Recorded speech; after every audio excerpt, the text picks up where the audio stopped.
Hi there. So this video is about a coil winder that I built.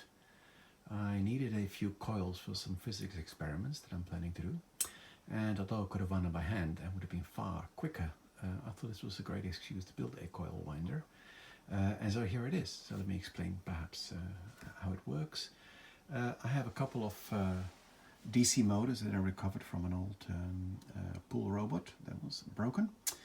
I 3D printed some stuff like the motor mounts, the motor brackets, as well as the brackets for the shafts that are here.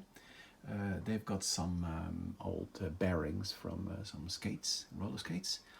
Other than that, I have a carriage here, which is driven by a piece of threaded steel, and that rides on top of a 8mm aluminium rod with a linear bearing that I had lying around from an old CNC project that I did earlier. What's perhaps not so easy to see is this steel bracket. Let me maybe point it out to you. Oop, here it is. This bracket here. So this actually feeds the wire from the coil, from the bobbin, and it feeds it through 3 loops, and it takes it very close to the actual coil that I'm winding, which is on that piece of PCB pipe there, okay? And that is necessary because otherwise you don't get a nice coil. The whole thing is powered by a dual voltage supply. I was going to build a control system, with a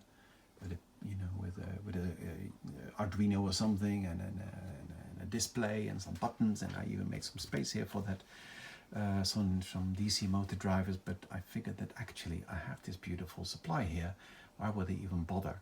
All I have to do is find the right voltage for driving these motors here, and it will actually do a nice coil. So you just try a couple of times, you adjust it, and then you're all set. So let's maybe have a look at that. Let's start this thing and see if it works. Okay, so it's all been set up. So there's a slight wobble, as you can see. I did try to center these things. I built a conical shaped end bits, but I actually found that they didn't really do the trick. They were too slippery as well, so now I've just got these clamps, which are actually two rings with a M8 nut inside, and I just clamped this piece of pipe in between. I also made some fillers inside the pipe so that kind of minimizes the wobble, but as you can see, it wobbles a bit. Can't say it worries me because the coil that it's lighting right now looks very, very nice. So you can see the carriage sliding across, pulling the wire from the bobbin, and here we go. I just enjoy watching this for a bit. It's quite hypnotic, so if you are in need of some relaxation, then this is the video for you. But maybe zoom in perhaps. Yep.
So as you can see, that's winding nicely, and let's have a look at the voltages. So these are DC motors, actually up to 24 volts. Right now the linear drive is 4.8 and the actual winder is 70.5 volts.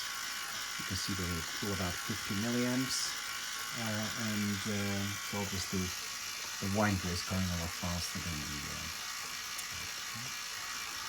so, I don't know.